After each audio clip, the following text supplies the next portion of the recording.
ನನ್ನ ಬಗ್ಗೆನೂ ಮಾತಾಡಿದಾರೆ ಗೊತ್ತದ. ನಾ ಮಾತಾಡಿದಂದ್ರೆ ಭಾಳ ದೊಡ್ಡದಾಗ್ತದೆ. ಇಡೀ ಜಗತ್ತಿಗೆ ಗೊತ್ತದ ಜನಾರ್ದನ್ ರೆಡ್ಡಿ ಇತಿಹಾಸ. ಇಂಥ ಲೂಟಿಕೋರರ ಮಾತು ಕೇಳಿ ನಾನು ಹೇಳಂಗ ದರೋಡೆಕೋರ ರೈತರಿಗೆ ಬಂದು ಮಾತಾಡ್ತಾರೆ. ಸಚಿವರು ರೈತರಿಗೆ ಬಂದು ಸೋಮನೆ ರೀ ಯಾರು ಮಾತಾಡಿದ್ರು ಹೂ ಜನಾರ್ದನ್ ರೆಡ್ಡಿ ಇದು ಜಗತ್ತಿಗೆ ಗೊತ್ತದ.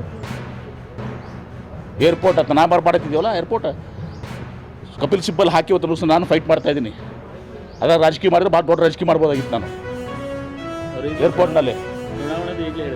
ಏನು ಯಾರು ಈ ಸಲ ಚುನಾವಣೆ ಜನಾರ್ದನ್ ರೆಡ್ಡಿ ಸೋಲ್ತಾನೆ. ಸುಮ್ಮನೆ ವಾಸಲ ಎಲ್ಲೋ ಒಂದು ಹೋಗಿ ಆಯಿತು. ದರೋಡೆಕೋರು ಲೂಟಿಕೋರು ಇವ್ರು ರೈತರಂತಿವ್ರು ಇಡೀ ಜಗತ್ತಿಗೆ ಗೊತ್ತದ. ಬರೀ ರಾಷ್ಟ್ರಕ್ಕಲ್ಲ ಇಡೀ ಜಗತ್ತಿಗೆ ಗೊತ್ತಿದೆ ಜನಾರ್ದನ್ ರೆಡ್ಡಿ ಇತಿಹಾಸ. ಗೊತ್ತಿದೆ ಇಲ್ಲೋ? ಇವರು ಬಂದು ರೈತರದ್ದು ಹಸಿರುಟ್ಟವಲ್ಲ ಎಷ್ಟು ಮಂದಿ ರೈತರನ್ನ ಮುಳುಗಿಸಿದೆಯಪ್ಪ ಪುಣ್ಯಾತ್ಮ. ಎಂ ಬಿ ಪಾಟೀಲ್ ಹೋರಾಟ ಮಾಡ್ತಾನಂತ ನಾ ರೈತ